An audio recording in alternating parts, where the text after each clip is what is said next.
Bab 1607.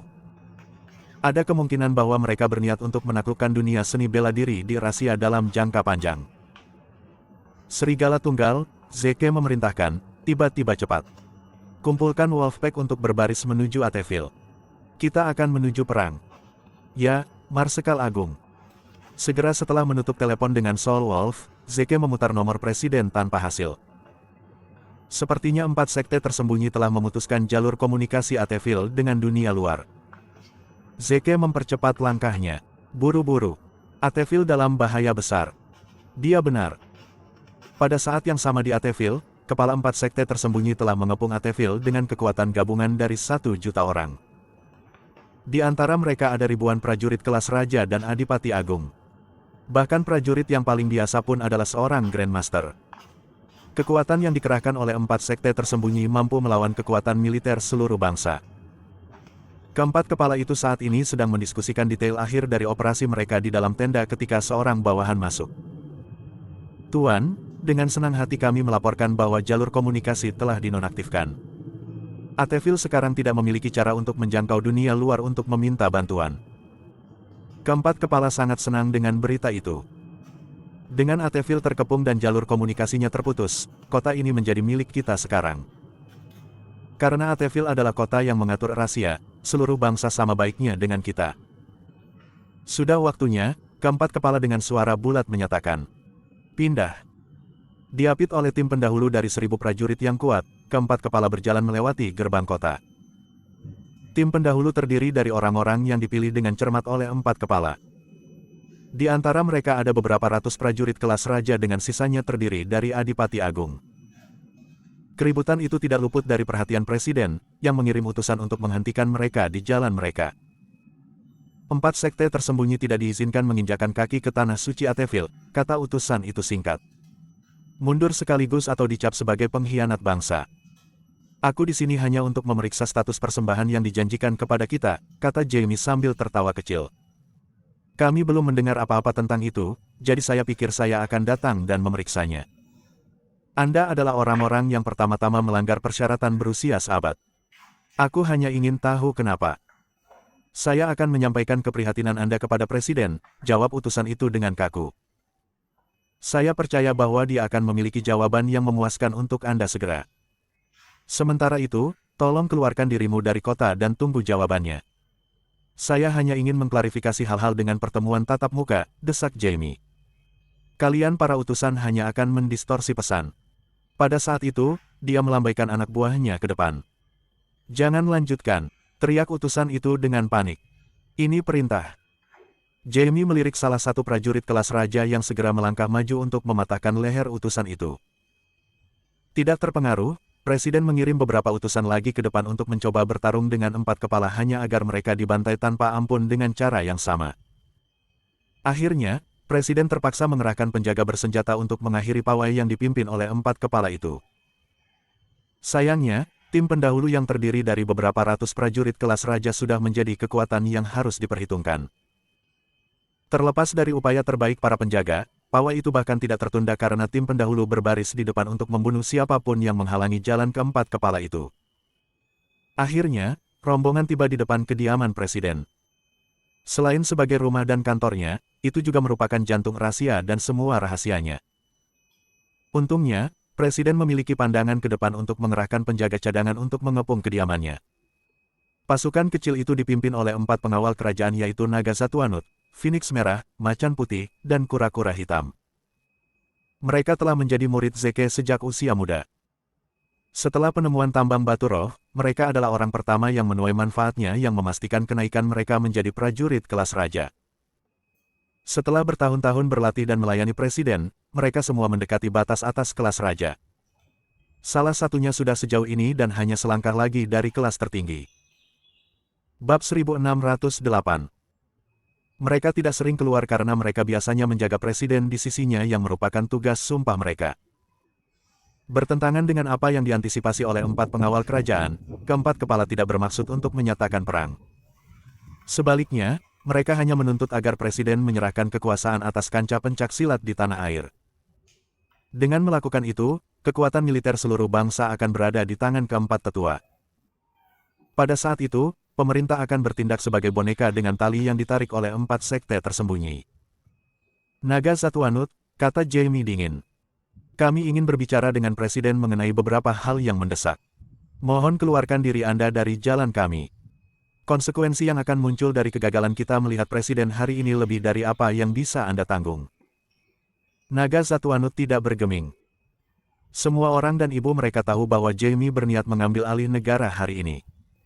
Aku tidak akan percaya sepatah kata pun yang keluar dari mulutnya. Sebaliknya, dia berbalik untuk berbicara kepada para penjaga di belakangnya. Pria, dengarkan aku. Ya Pak. Mereka berteriak sebagai tanggapan. Gabungan kekuatan suara mereka bergema melalui pegunungan di kejauhan. Waktunya untuk mempertahankan rahasia adalah sekarang. Tidak ada yang lebih terhormat daripada mati untuk rahasia kita tercinta. Berjuang untuk negaramu. Ya Pak. Para penjaga menjawab dengan bangga. Jamie menghela nafas. Naga Zatuanut, mengapa memilih pertempuran yang kalah? Anda tahu bahwa Anda kalah jumlah dan tak tertandingi. Aku akan memberimu satu kesempatan terakhir. Biarkan kami lulus dan saya meyakinkan Anda bahwa saya akan melihat pelatihan Anda dan menjamin kemajuan besar. Naga Zatuanut menarik sabit Zatuanut sebagai tanggapan. Itu berkilauan di bawah sinar matahari seperti mata ular yang marah. Bunuh siapapun yang mencoba memaksa masuk ke kediaman Presiden. Teriaknya, mengangkat senjatanya ke udara.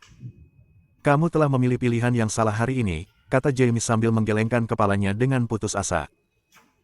Cukup mengobrol. Bunuh mereka semua yang menghalangi jalan kita. Pada seruan perang, pasukan gabungan 4 sekte tersembunyi mengerumuni kediaman Presiden untuk menghadapi serangan gencar pasukan Presiden. 4 pengawal kerajaan sendiri bersiap untuk menghadapi keempat kepala itu. Meskipun penjaga kota sangat banyak dan dianggap sebagai petarung yang luar biasa berbakat oleh dunia luar, mereka masih bukan tandingan ratusan prajurit kelas raja dan ribuan adipati agung yang membentuk kekuatan 4 sekte tersembunyi. Dalam menghadapi rintangan yang luar biasa, para penjaga bertempur dengan gagah berani tetapi masih berbondong-bondong. Saat melihat pertahanan kota yang gagal, 4 pengawal kerajaan terpaksa mundur di bawah tekanan tanpa henti dari 4 kepala dan anak buahnya.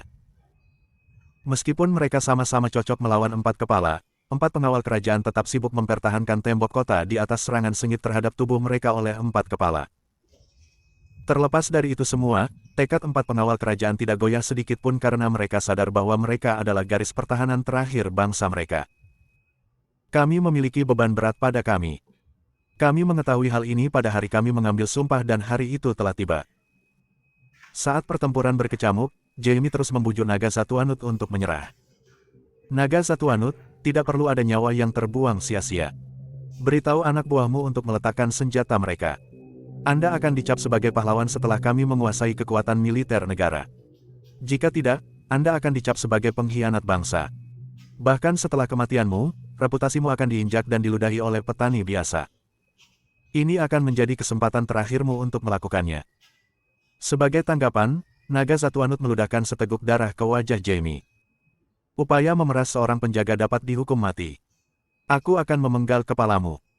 Jamie kehilangan kesabaran. Kamu akan membayar untuk ini. Marah oleh 4 kepala, tim pendahulu dikirim ke hiruk-pikuk. Segera, 4 pengawal kerajaan dan penjaga kota menemukan bahwa tekanan yang mereka hadapi semakin meningkat. Kalau terus begini, kediaman Presiden akan runtuh sebelum malam berakhir. Tiba-tiba ponsel Jamie berdering. Dia melirik nomor itu untuk menemukan bahwa itu adalah pria yang dia tinggalkan untuk menjaga kediaman Carter. Kalian bertiga, dia menggeram dengan pukulan ganas ke arah Naga Zatuanut yang memaksanya mundur. Singkirkan dia sebentar. Meskipun Jamie keluar dari pertarungan, 4 pengawal kerajaan tidak menganggap pertempuran itu lebih mudah. Bab 1609. Meskipun kedua belah pihak sama-sama imbang di awal, 4 pengawal kerajaan mengalami cedera berat. Alhasil, ketiga kepala itu mampu mengalahkan 4 pengawal kerajaan dengan mudah. Sementara itu, Jamie mengangkat teleponnya. Apa itu? Pak Carter, Zeke sedang menuju Ateville. Terdengar suara panik Mani. Dia telah menyimpulkan rencana kita dan menghentikannya. Sial. Jamie mengutuk pelan sebelum berbalik untuk berbicara dengan tim pendahulu. Ambil langkahnya, kita tidak punya banyak waktu lagi. Didorong oleh perintah, tim pendahulu berjuang lebih keras dari sebelumnya. Dalam 10 menit, pasukan presiden telah sepenuhnya ditundukkan. Selain banyak korban, yang lain diambil sebagai tawanan perang. Bahkan 4 pengawal kerajaan dibiarkan di tanah memuntahkan seteguk darah dari parahnya luka mereka, kehilangan keinginan untuk bertarung. Dengan pedang tipis panjang di tangan, Jaime mendekati naga Zatuanut dengan niat kejam. Sayang sekali berakhir seperti ini. Saya telah mendengar bahwa Anda adalah bakat yang langka. Anda bisa menjadi sesuatu jika Anda memilih untuk melayani di bawah saya. Karena Anda memilih untuk menentang saya, satu-satunya pilihan lain bagi Anda adalah kematian. Naga Zatuanut mendongak saat wajahnya berubah menjadi ejekan penuh kebencian. Kematian. Jika aku harus mati, kau ikut denganku. Dengan kekuatan yang tersisa, dia melompat berdiri dan melompat ke arah Jaime. Diambil sama sekali tidak sadar, Jaime tidak dapat bergerak tepat waktu dan dipegang erat oleh naga Zatuanut. Sebelum dia bisa membalas, naga Zatuanut menyalurkan kekuatan hidupnya untuk terakhir kalinya dan meledak dengan hebat. Ketika Jaime menyadari apa yang Emerald Dragon lakukan, itu sudah terlambat karena kekuatan ledakan membuatnya terbang mundur.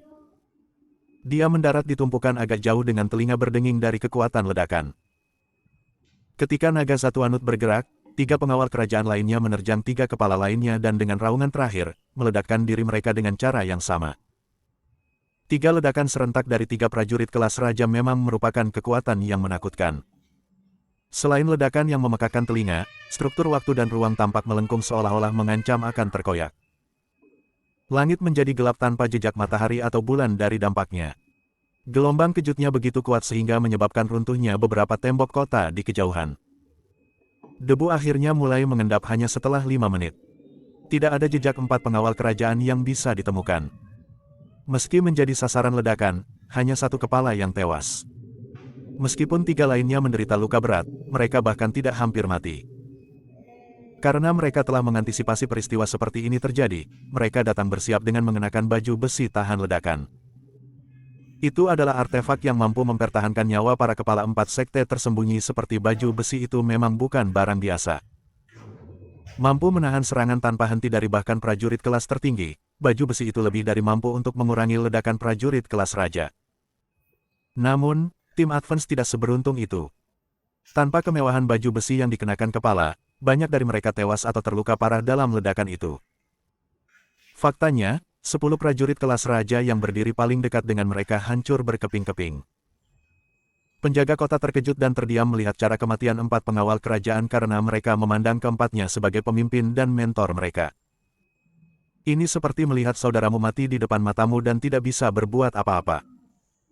Ini jauh lebih menyakitkan daripada kematian kita sendiri. Membunuh mereka semua. Salah satu penjaga menjerit, marah karena kesedihan. Balaskan saudara kita.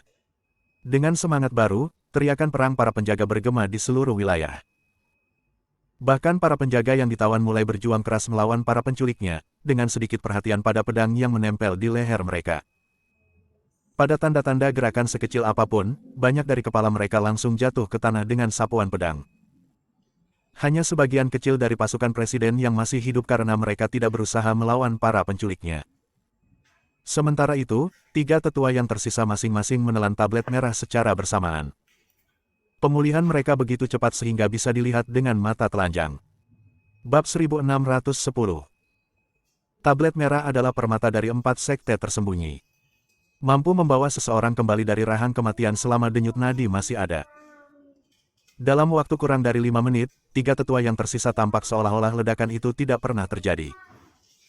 Berdiri, mereka mengumumkan, pria. Saatnya bertemu presiden. Memimpin orang-orang yang selamat dari pasukan besar mereka, ketiga kepala itu berjalan menuju kediaman presiden. Tepat ketika mereka tiba di gerbang, sebuah suara yang jernih dan dingin menghentikan langkah mereka. Berbalik menghadap sumbernya, ketiga kepala itu melihat sekilas garis perak menuju ke arah mereka. Seperti anak panah keperakan yang panjang, pedang itu terbang ke arah kepala 3 tetua. Ia bersiul mengancam seperti burung kolibri yang mematikan saat mendekati sasarannya. Astaga! Saat salah satu dari 3 kepala mundur selangkah dan nyaris menghindari pedang.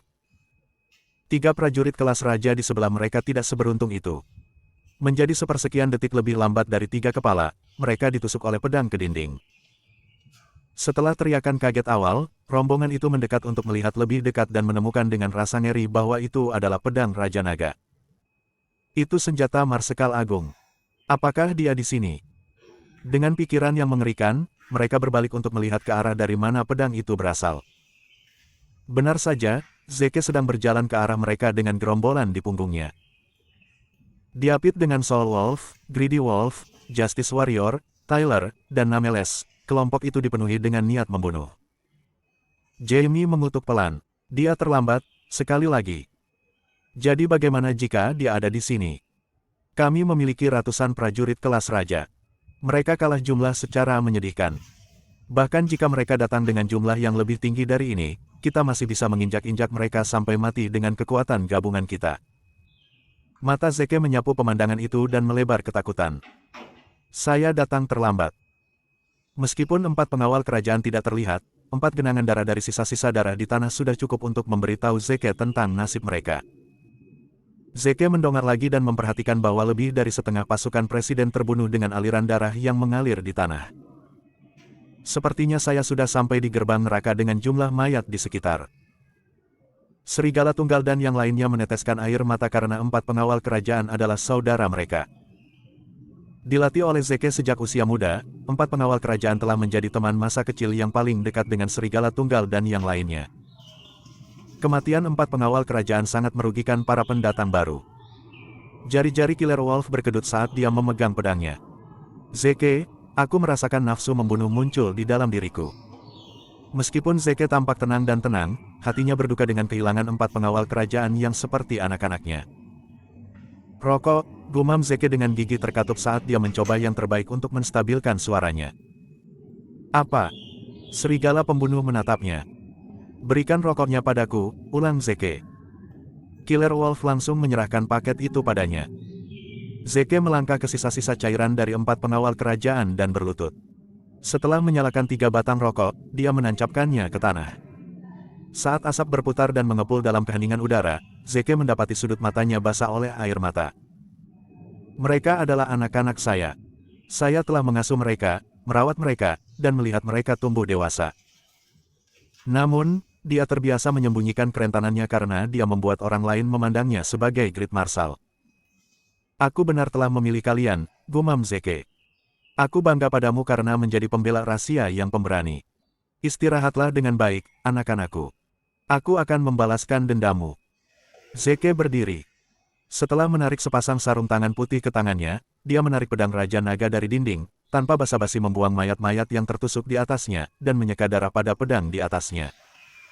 Persenjatai dirimu, katanya lembut. Marsekal hebat, desak Jamie.